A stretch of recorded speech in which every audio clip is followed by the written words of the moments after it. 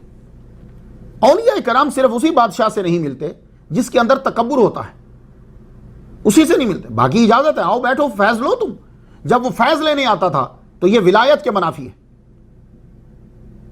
اور وہ غصہ کر کے چلا گیا۔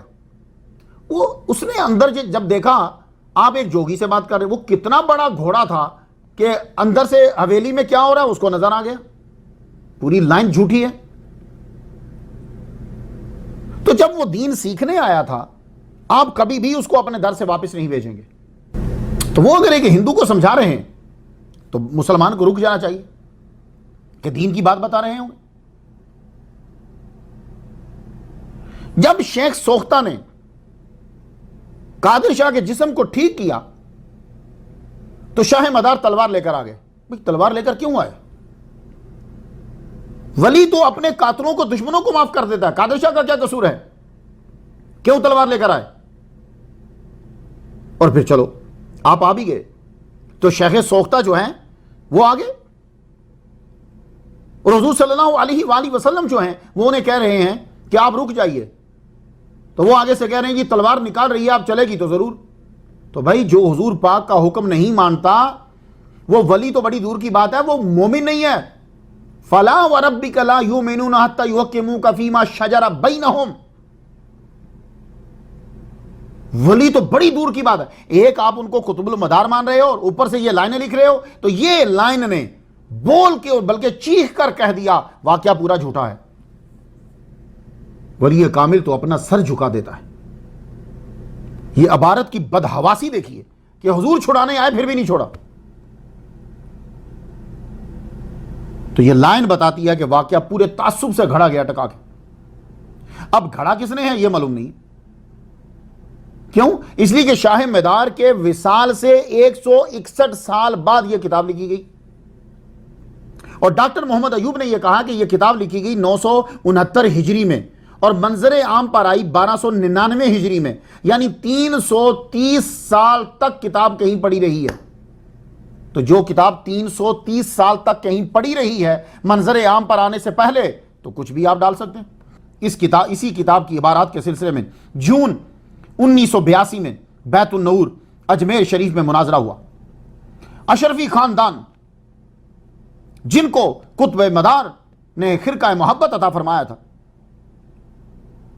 اس خاندان سے میرے مرشد سید شیخ الاسلام والمسلمین سید مدنی میاں وہ تشریف لائے۔ ان کے بھائی غازی ملت سید ہاشمی میاں یہ بطور جج تھے۔ اعلیٰ حضرت عظیم البرکت کے خاندان سے مفتی احمد رضا خان الازہری تھے، مولانا مختار احمد مناظر کی حیثیت سے تھے، اور شاہ مدار کے خاندان سے دوسرے حضرات کے ساتھ علامہ الحاج ڈاکٹر سید محمد مرغوب عالم صاحب قبلہ مداری جعفری MA LLB یہ بھی مناظر کی حیثیت سے شامل تھے۔ ڈاکٹر علامہ سید محمد مرغوب نے 60 کتابیں پیش کی۔ مناظرے میں کتنی کتابیں پیش کی؟ 60 کتابیں۔ تو مناظرہ سننے کے بعد جناب غازی ملت سید ہاشمی میاں نے فیصلہ کیا، اور وہ فیصلہ آپ نے ایک کتابچے میں چھاپ دیا، اس کا نام رکھا سی آخر۔ یہ کتاب مجھے عمار الاسلام منصوری نے بھیجی، سی آخر، اسے آپ پڑھیے گا۔ اب میں اس کا خلاصہ آپ کو بتانا چاہتا ہوں۔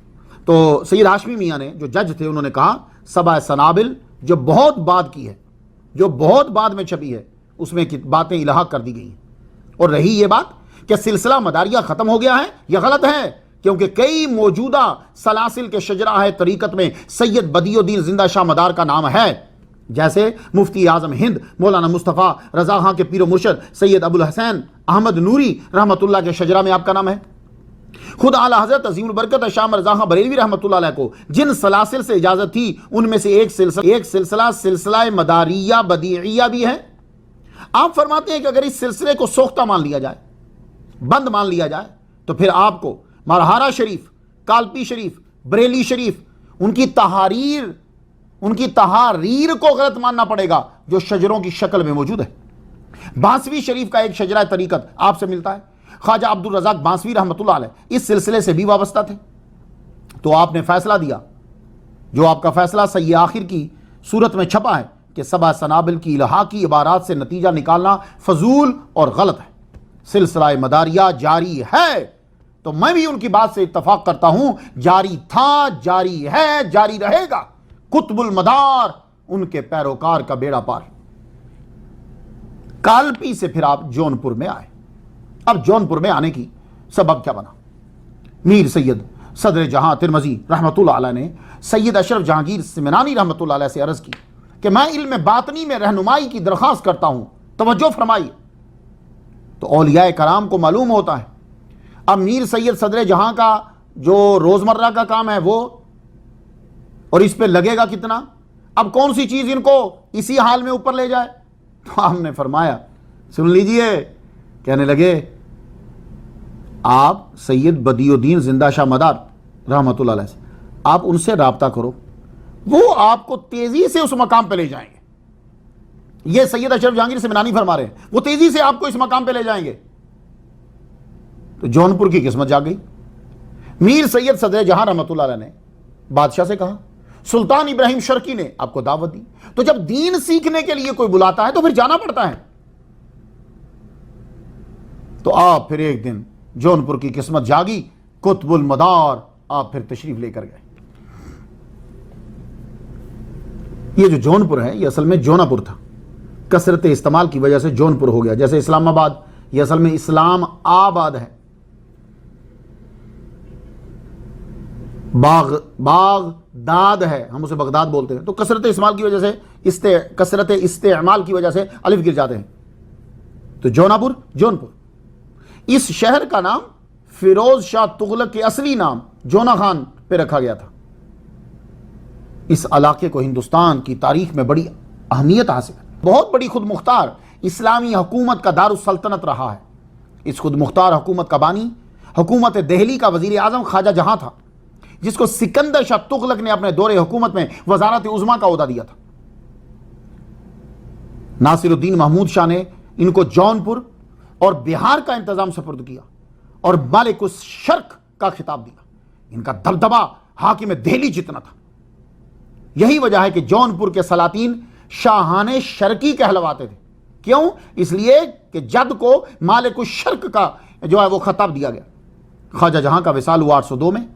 ان کے دور میں شاہ مدار کا گزر تو ہوتا تھا، مگر آپ کی شہرت جونپور میں اس وقت ہوئی جب سلطان ابراہیم شرقی 804 ہجری میں تخت نشین ہوا۔ اب یہ شہرت کی وجہ کیا تھی؟ سبب یہ تھا کہ یہ سلطان ابراہیم شرقی جو تھا یہ علماء کا، صوفیاء کا قدردان تھا۔ اس کے دور حکومت میں جونپور دوسرا دہلی بن گیا۔ جونپور میں رہ کر جب تشریف لائے تو شاہ مدار نے اپنا فیض دیا۔ تو آپ کے فیض پانے والوں میں سے میر سید صدر جہاں رحمت اللہ علیہ، ان کی تربیت کی آپ نے۔ بادشاہ نے آپ سے فیض لیا، بلکہ کچھ کتابوں میں تو لکھا ہے کہ سلطان ابراہیم شرقی قطب المدار کا مرید ہے۔ یہی وجہ ہے کہ شاہ مدار کے وصال کے بعد صدر جہاں آپ کے مزار پہ حاضری دیا کرتے تھے۔ بڑے بڑے مریدین ہیں آپ کے، بہت بڑے بڑے خلفاء ہیں آپ کے۔ میں کن کن کا نام لوں؟ وقت لگ جائے گا۔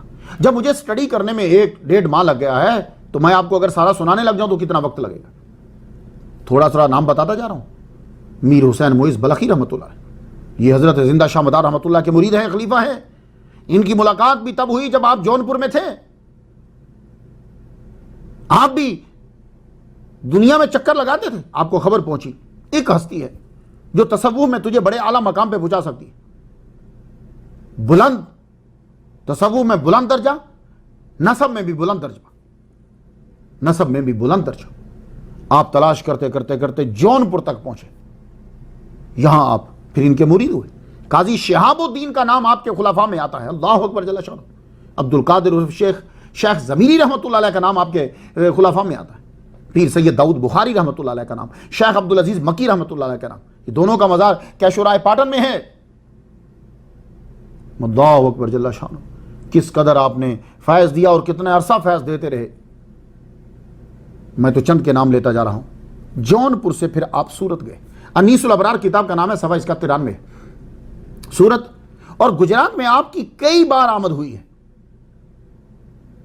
یہ جو سورت علاقہ ہے یہ بہت قدیم ہے، نام اس کا بعد میں رکھا گیا۔ ہندوؤں کو کہنا ہے کہ 15ویں صدی کے آخر میں ایک برہمن گوپی نے اس کا نام سوریہ پور رکھا تھا. یہ سوریہ پور سے آگے سورت ہو گیا. اللہ بہتر جانتا ہے, انڈیا والے زیادہ بہتر سمجھتے ہیں انہیں. ملک انڈیا کی ریاست گجرات کا یہ ضلع ہے. تو ریاست گجرات کی بھی بہت سی جگہوں میں آپ کو قطب المدار رحمت اللہ علیہ کی چلا گاہیں ملیں گی. اب گجرات کے اندر جو آپ کے مرید ہوئے حضرت شیخ محمد لاہوری رحمت اللہ علیہ, یہ حج کے لیے گجرات کی بندرگاہ سے جا رہے تھے. جن کو سفر کرنا ہوتا تھا کچھ لوگ گجرات کی بندرگاہ سے بھی جاتے تھے, وہاں سے جہاز چلتا تھا.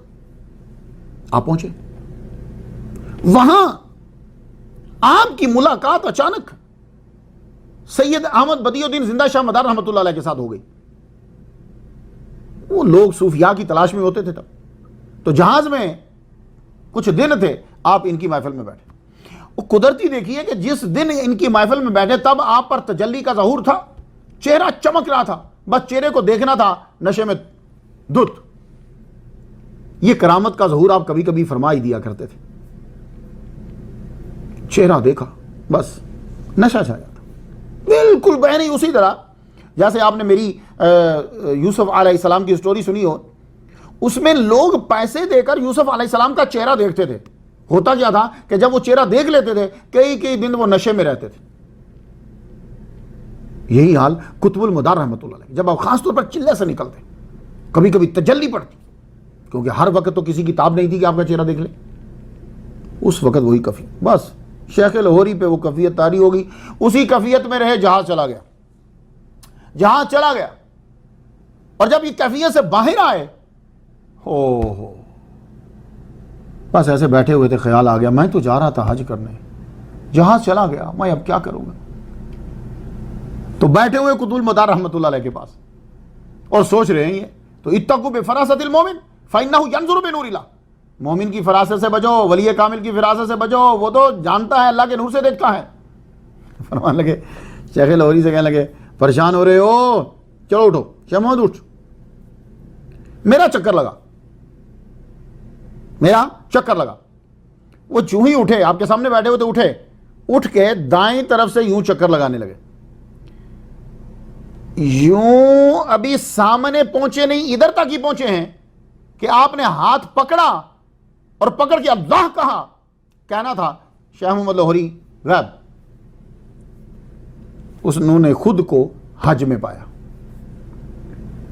تب لوگ روانہ ہو رہے تھے مینا کی طرف, ابھی حج شروع ہی ہوا تھا.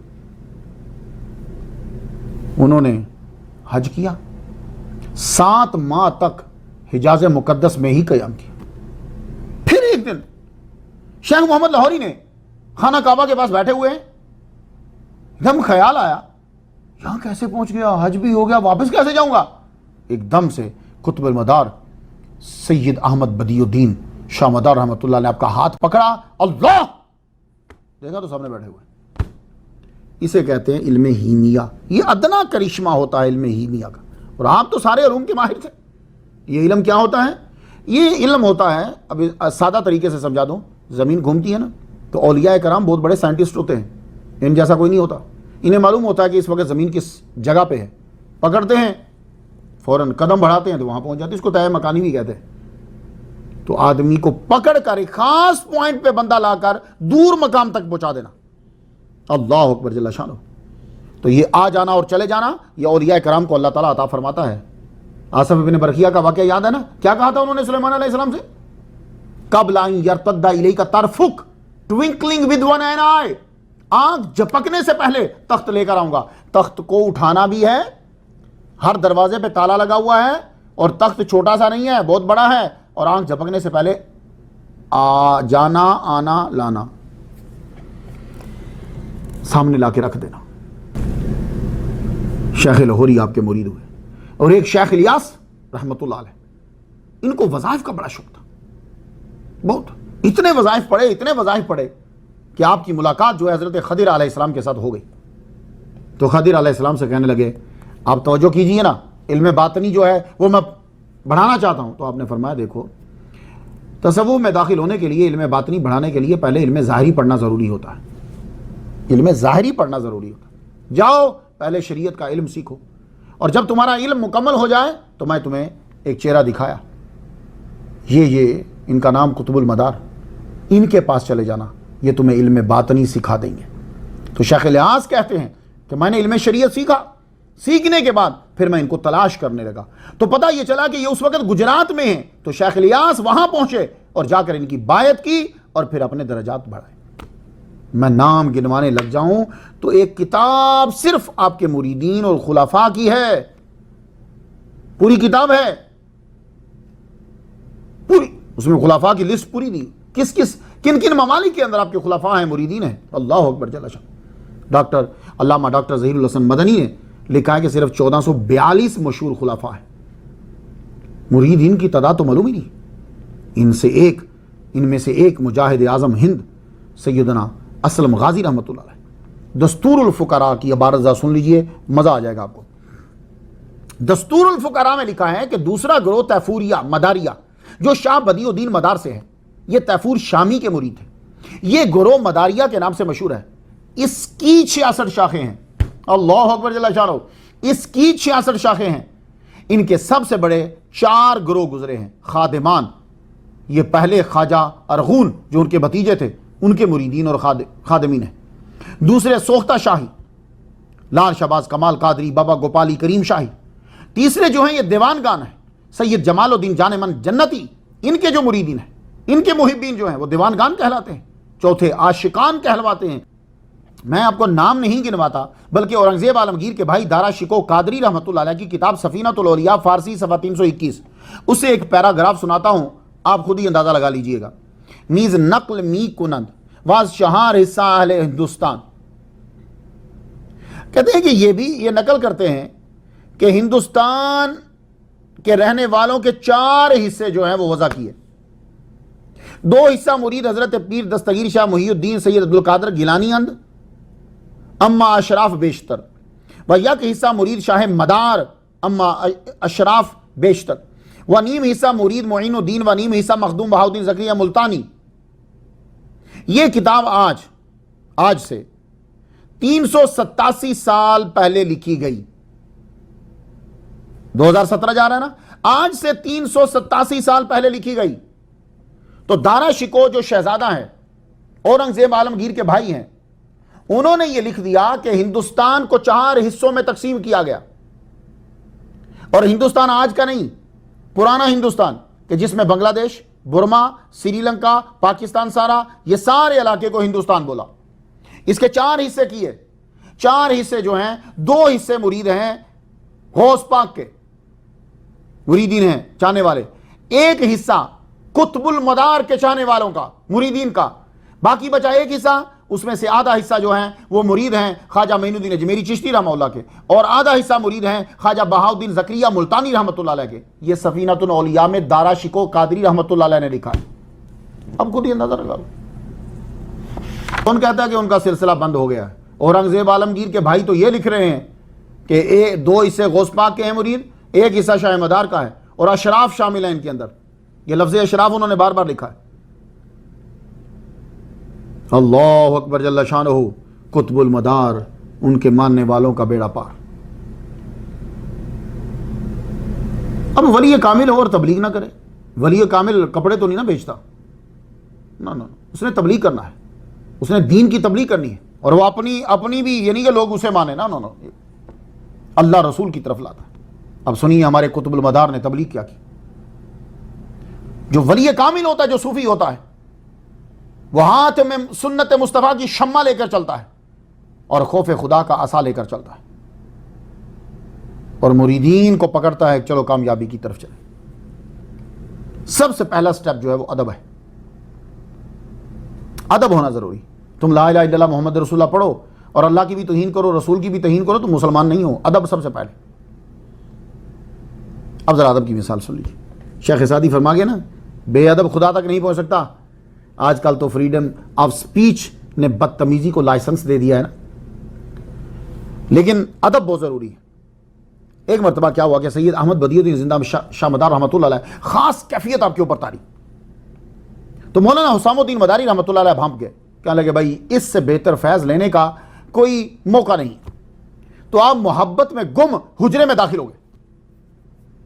یہ ایک وقت ہوتا ہے، حضور پاک پہ بھی آتا تھا، یا اولیاء پہ ایک وقت آتا ہے، اس وقت میں آپ اندر داخل ہو گئے.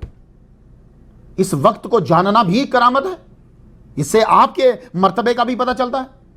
تو جو ہی اندر داخل ہوئے تو قطب المدار رحمۃ اللہ فرمائے ہیچ بے ادب بخدا نہ رسید. نظریں جھکا کے عرض کرنے لگے حضور معافی چاہتا ہوں، اگر اجازت لینے کے چکر میں رہتا تو ان تجلیوں سے محروم رہ جاتا جو آپ کے چہرہ انور پہ برس رہی ہیں. آپ سن کر مسکرا پڑے. فرمایا سلامت سلامت سلامت. یہ لفظ آپ کے منہ مبارک سے نہ نکلتا تو وہ کیفیت ایسی تھی کہ شاید ان کو کچھ ہو جاتا. سلامت سلامت سلامت. ان کی نیت اور عقیدت کو جان کر سلامت سلامت. جب آپ کا نام، یہی وجہ ہے کہ جب آپ کا نام لکھتے ہیں تو یوں لکھتے ہیں مولانا حسام الدین سلامتی. اللہ اکبر جل شانہ.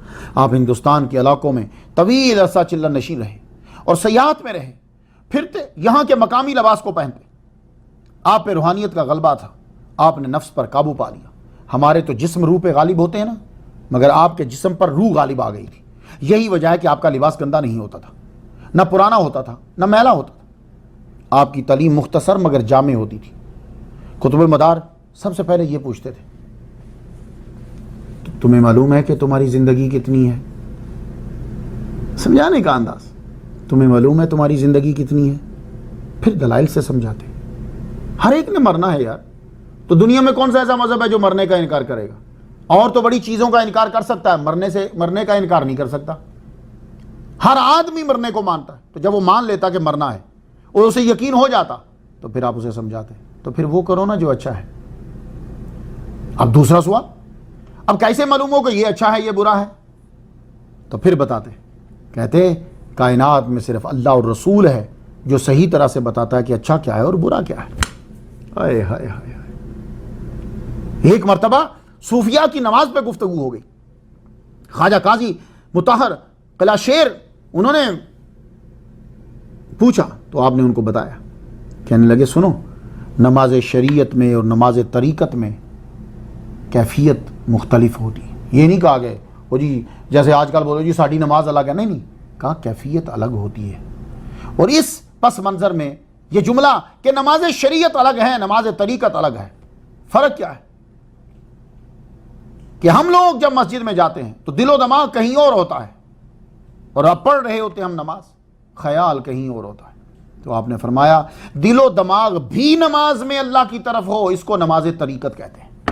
یہ نہیں کہ صرف دل و دماغ بھی نماز میں اللہ ہی کی طرف ہو تو اس کو نماز طریقت کہتے ہیں. تو صوفیاء کے نزدیک اگر سجدہ کرتے ہوئے دل و دماغ میں اللہ کا خیال نہ ہو تو یہ بھی شرک ہی کی ایک قسم ہے. ایسی توحید کوئی بھی بیان نہیں کر سکتا.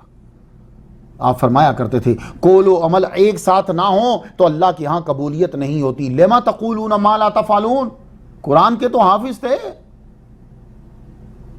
ایک مرتبہ فرمایا جب تم اپنے علم کے عامل بن جاتے ہو پھر زبان بند بھی ہو تو عمل گفتگو کر رہا ہوتا ہے.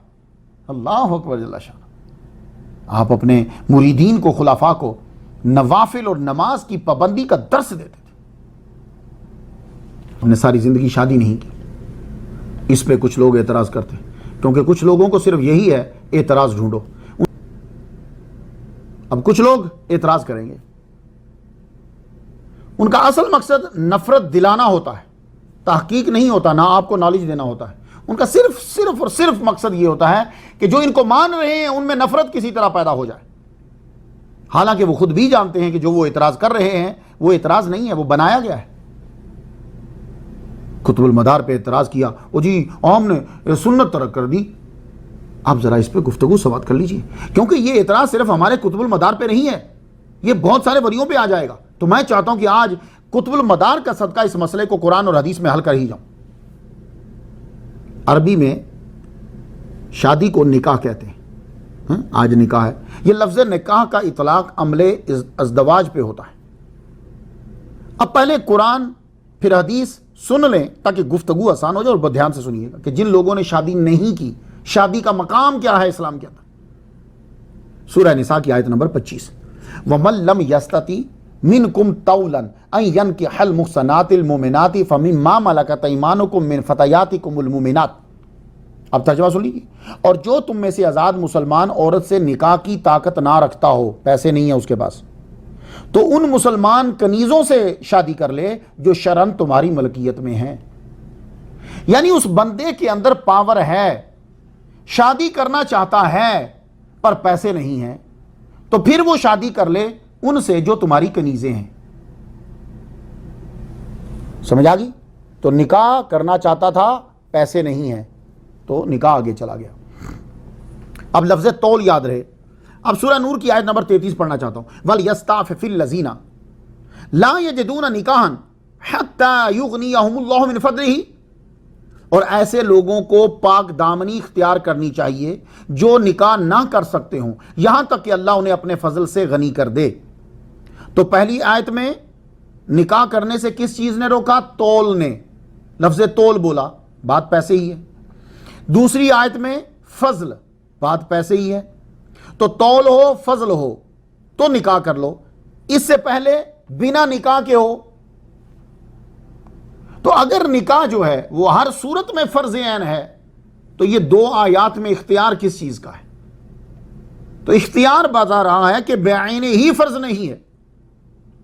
پہلی بات یہ ہے کہ نکاح کے لیے پیسے ہونا ضروری ہے، پیسے نہیں تو تمہیں چھوٹ ہے، نکاح نہ کرو، پاک دامنی اختیار کرو۔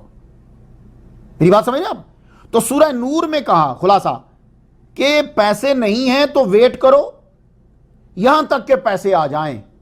تو اب اگر بیان ہی نکاح واجب ہوتا تو قرآن کہتا نکاح کرو، ہر صورت میں کرو، نہیں، کہہ رہا ہے کہ جب ویٹ کرو، تو اختیار بتا رہا ہے کہ بیان ہی واجب نہیں ہے۔ تو نہایا میں لکھا ہے کہ جب مہر ادا کرنے اور بیوی کا خرچہ اٹھانے کی طاقت نہ رکھتا ہو تو تب نکاح ضروری نہیں ہے۔ اختیار آ گیا، تو اب نکاح نہیں کر رہا تو کیا یہ مسلمان ہے کہ نہیں؟ تو قرآن کہہ رہا ہے کہ جب پیسے آئیں گے تو اب تم نکاح کرو۔ اب ذرا بخاری سن لیجیے، بخاری، مسلم، ابو داؤد، ترمذی، نسائی، ابن ماجہ، کتابیں سن لی، حدیث سنیے ذرا۔ یا معاشر شباب من استطاع منکم الباءۃ فلیتزوج فإنہ اغض للبصر واحسن للفرج ومن لم یستطع فعلیہ بالصوم فإنہ لہ وجاء۔ اے نوجوانوں، جو تم میں سے گھر بسانے کی طاقت رکھتا ہو وہ نکاح کر لے، کیونکہ نکاح سے آنکھوں میں حیا آتی ہے اور شرمگاہ گناہ سے محفوظ رہتی ہے۔ اور جو شخص دولت نہیں رکھتا وہ روزے رکھے، یعنی جو پیسے نہیں ہیں نکاح نہیں کر سکتا، اب کیا کرے؟ وہ روزے رکھے، کیونکہ روزہ سے شہوت ٹوٹتی ہے۔ آپ نے سن لی، میں نے آپ کو قرآن کی آیت پڑھ دی۔ رب کہتا ہے کہ نکاح نہیں کر سکتے تو پاک دامنی اختیار کرو جب تک کہ پیسے آ جائیں، پھر نکاح کر لو۔ تو اتنے پیریڈ میں آپ بغیر نکاح کے رہے اور خود پہ کنٹرول کیا، ٹھیک ہے؟ یہی وجہ ہے کہ آپ نے شادی کب کی؟ 25 سال میں، 30 سال میں۔ تو کیا 25 سال میں بالغ ہوئے تھے آپ؟ نہیں، آپ تو 18-19 میں ہو گئے تھے۔ تو اتنا عرصہ کیا کیا آپ نے؟ خود پہ کنٹرول کیا۔ تو اتنے عرصے میں آپ نے سنت چھوڑے رکھی، آپ گناہ گار ہیں؟ یہ آپ نے جواب دینا ہے مجھے۔ خود پہ کنٹرول کیا آپ نے، اور جب آپ کی عمر بڑھ گئی آپ نے کہا میں کنٹرول نہیں کر سکتا، پیسے آ گئے ہیں، ہم نے شادی کر لی۔ تو اصل چیز یہ ہے نکاح میں۔ تو نکاح کی اور پھر حدیث میں حضور نے کیا کہا کہ بھائی نکاح کر لو جو طاقت رکھتا ہے، اور جس کے پاس طاقت نہیں ہے اب وہ روزے رکھے، اب وہ روزے رکھے۔ تو روزہ جو ہوتا ہے یہ انسان کی شہوت کو، زور کو توڑتا ہے۔ اب مجھے آپ بتا دیجئے کہ قطب المدار رحمت اللہ علیہ نے جو شادی نہیں کی، اب آپ روزوں کی تعداد بتائیے ذرا، اور آپ بتا دیجئے گا کہ ان کے پاس پیسے کتنے تھے۔ سب کچھ بانٹ دیتے تھے، پیسے بھی نہیں ہیں، دوسرا مسلسل روزے رکھ رہے ہیں۔ اب آئیے کہ فقہاء کیا کہتے ہیں۔ نکاح کی افضلیت میں اختلاف ہے۔ امام الغزالی احیاء العلوم میں فرماتے ہیں کہ نفلی عبادات نکاح سے افضل ہیں اس وقت تک جب تک آپ کو گناہ میں مبتلا ہونے کا خطرہ نہ ہو۔ تو نکاح فرض تب ہوتا ہے جب نکاح گناہ میں مبتلا ہونے کا خطرہ ہو۔ تو گناہ میں مبتلا ہونے کا خطرہ نہیں ہے تو امام الغزالی بھی فرما رہے ہیں کہ نفلی عبادت افضل ہے۔ علامہ نووی فرماتے ہیں نکاح اس شخص کو کرنا چاہیے جسے گناہ میں پڑنے کا خدشہ ہو۔ امام احمد کے نزدیک اس شخص کے لیے نکاح ضروری ہے جس کو گناہ میں پڑنے کا اندیشہ ہو۔ اب میں خلاصہ نکالنے لگا ہوں۔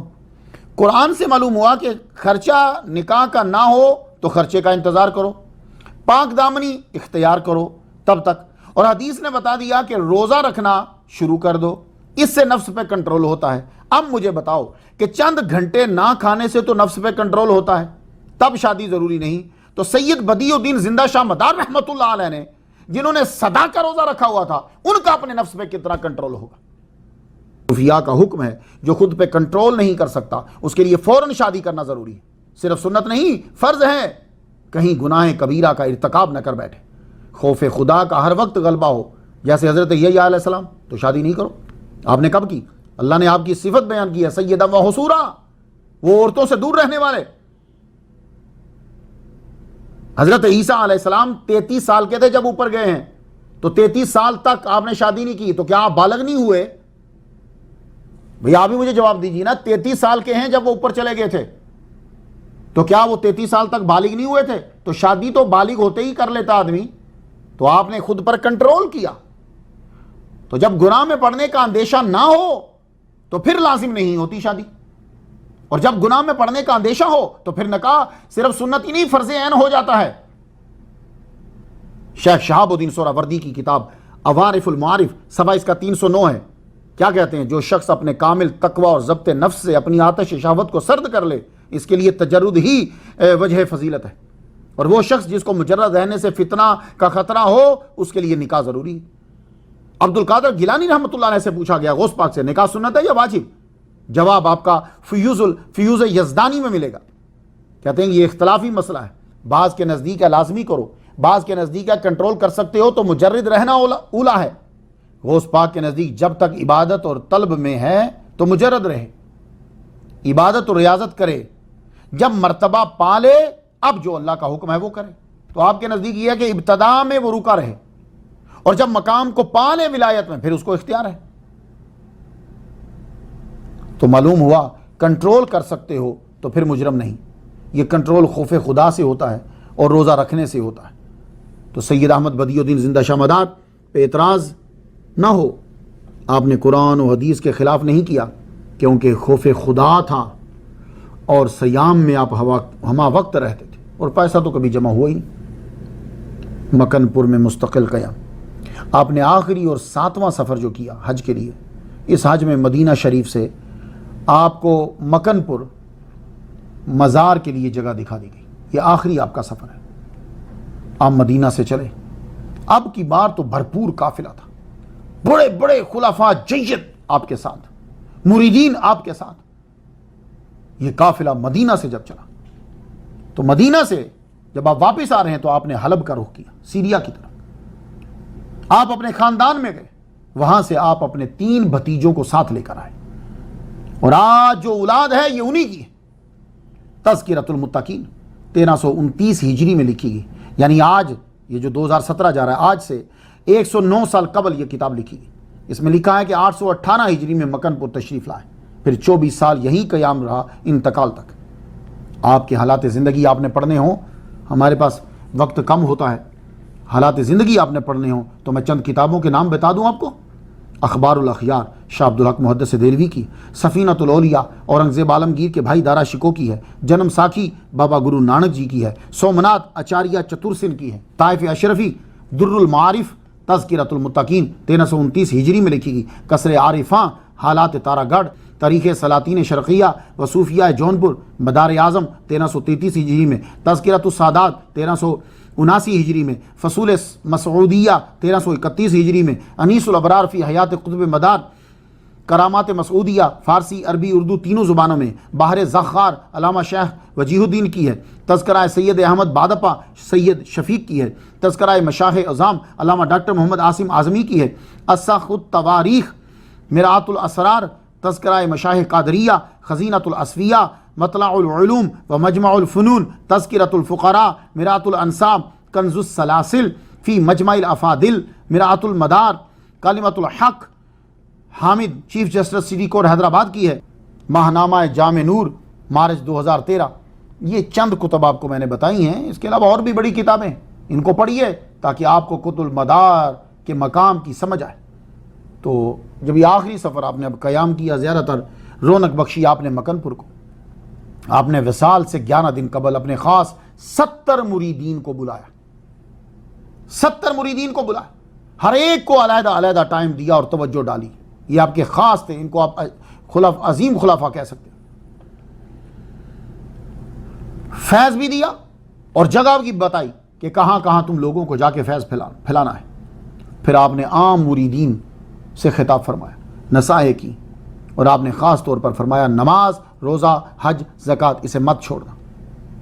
تصوف کے اندر تہجد بہت ضروری ہوتی ہے، ہم اسے فرض نہیں کہہ سکتے لیکن بالکل قریب ہوتی، نوافل کے اندر سب سے اعلیٰ درجہ اسی کا ہوتا ہے۔ تہجد کا آپ نے خاص طور پر کہا اور آپ نے طریقہ بتلایا کہ دیکھو 12 رکعات اس طرح پڑھنی ہے، یہ 4 سے شروع ہوتی ہیں، 4 6 8 12، اولیاء کرام 12 پڑھتے، 12 رکعات اس طرح پڑھنی ہے، ہر 4 رکعت کے بعد تمہیں بیٹھ جانا ہے، بیٹھ کر 100 مرتبہ حسبنا اللہ نعم الوکیل نعم المولا و نعم النصیر، یہ تمہیں پڑھنا ہے، اور پھر 12 مکمل کر کے اٹھ جاؤ۔ درود شریف کی تمہیں کثرت کرنی ہے۔ اور جب آپ کا وقت قریب آ گیا تو آپ نے فرمایا دریا احسن سے پانی کے مٹکے بھر کے حجرے میں لا کے رکھ دو، میرا کفن بھی لا کے رکھ دو۔ حضور کیوں منگوا رہے؟ فرمانے لگے ہمارا وقت آ گیا۔ تو حضور یہ خدمت کون سا انجام دے گا؟ فرمانے لگے تم بس پانی کے مٹکے رکھ دو اور کفن رکھ دو، یہ رجال الغیب آئیں گے وہی کام کریں گے۔ حضور جنازہ؟ فرمانے لگے شیخ اسام الدین کے ذمے ہے، یہ وہ تو جونپور میں ہیں۔ فرمانے لگے چل پڑے ہیں وہاں سے۔ 17 جمادی الاولیٰ آپ کا وصال ہو گیا، لوگ حجرہ میں داخل ہوئے تو آپ غسل کر کے کفن پہنے لیٹے ہوئے تھے، شیخ اسام الدین بھی پہنچ چکے تھے، آپ کا جنازہ پڑھایا اور اسی حجرے میں ہی آپ کو سپرد جنت کر دیا۔ آپ کے مزار پر انوار پر بہت بڑی بڑی شخصیات نے، ہر شعبے کی شخصیات نے حاضری دی۔ سلطان کی طرف سے آرڈر ہوا روزے کی عمارت تعمیر کی جائے اور بہت سی زمین جو ہے وہ خانقاہ کے نام کر دی، محمد نظام کے سپرد یہ نظام کیا گیا۔ شہنشاہ جہانگیر نے دربار پر حاضری دی ہے اور دریائے احسن پر پل تعمیر کروایا، اورنگزیب عالمگیر نے حاضری دی اور روزہ شریف کے چاروں طرف سنگ مرمر کی جالیاں نصب کی۔ شہزادہ دارا شکو قادری رحمۃ اللہ نے اپنی کتاب سفینۃ الاولیاء فارسی صفحہ 321 پہ لکھا ہے، ہر سال در ماہ جمادی الاولیٰ کے اس عیشاں است قریب 5 و 6 لاکھ آدم مرد و زن صغیر و کبیر از اطراف و جوانب ہندوستان دوران روز بزیارت روزہ شریف عیشاں بالمہائے بسیار جمع میشو۔ اس کے کہنے کہ ہر سال جمادی الاولیٰ میں 5 سے 6 لاکھ کے قریب آدمی جمع ہوتے ہیں، یہ دارا شکو لکھ رہا ہے۔ ہندوستان کے اطراف سے، دور و دراز سے، میں خود حیران ہوں۔ آج کے دور میں اگر کوئی کہتا کہ 5-6 لاکھ آدمی ہوتے ہیں تو چلو، اس دور میں دارا شکو کے دور میں 5 سے 6 لاکھ آدمی جمع ہوتے ہیں۔ آج کے دور میں کچھ یوں سلسلہ ہوتا ہے، چاند کی ہر 29 تاریخ کو ہر ماہ دروازہ کھولا جاتا ہے، عید الفطر کو، عید الاضحیٰ کو، جمعۃ الوداع کو، میلاد النبی کو، ان میں دروازہ کھلتا ہے، لیکن صرف خدام داخل ہوتے ہیں۔ وہ میں نے بتایا تھا نا کہ 4 گروہ ہیں، ان میں سے جو پہلے ہیں خجارہون کی اولاد سے خاص وہی اندر چاہتے ہیں، کسی عورت کو پرمیشن نہیں ہے، ایون کہ وہ جو دیوار کے گرد ہے وہاں بھی عورت کو پرمیشن نہیں ہے، ان سے باہر ہوتی ہیں وہ۔ اعتراض کرنے والوں کچھ تو سوچا کرو، اپنے تو مسائل چینج کر لیتے ہو، جی مجبوری ہو گئی ہے، تو یہ اصول ہمارے ہاں نہیں لاگو ہو سکتے، کہیں مجبوری ہو گئی ہے، اندر کسی کو ایون کہ خادمان کے علاوہ بھی اجازت نہیں ہے، غسل ہوتا ہے، چینج کیا جاتا ہے، اور پھر سنو، جس نے اندر جا کے غسل دینا ہے اس کے لیے ضروری ہے کہ وہ 3 روزے رکھے گا، ایک روزہ جانے سے 1 دن پہلے، دوسرا روزہ جس دن جانا ہے، تیسرا روزہ جب اندر سے ہو کر آئے ہو، یہ ان تمام کے لیے ضروری ہے۔ اللہ اکبر، یعنی روحانیت جو ہے وہ جسم پر آ جائے۔ 17 جمادی الاولیٰ کو میلہ لگتا ہے، حقیقت میں آمد تو پہلے ہی شروع ہو جاتی ہے، کہتے ہیں 8-10 لاکھ زائرین آتے ہیں پورے ہندوستان سے۔ شاہ مدار کا دور قدیم ہند میں ابتدائی دور تھا، آپ ان کے طریقے سے ان میں داخل ہوئے، چلے کیے، لوگوں کو توحید کا سبق دیا. کتنی ناانصافی ہوگی اور احسان فراموشی ہوگی کہ اگر ہم ان اولیاء کی عزت نہ کریں. الفاتحہ.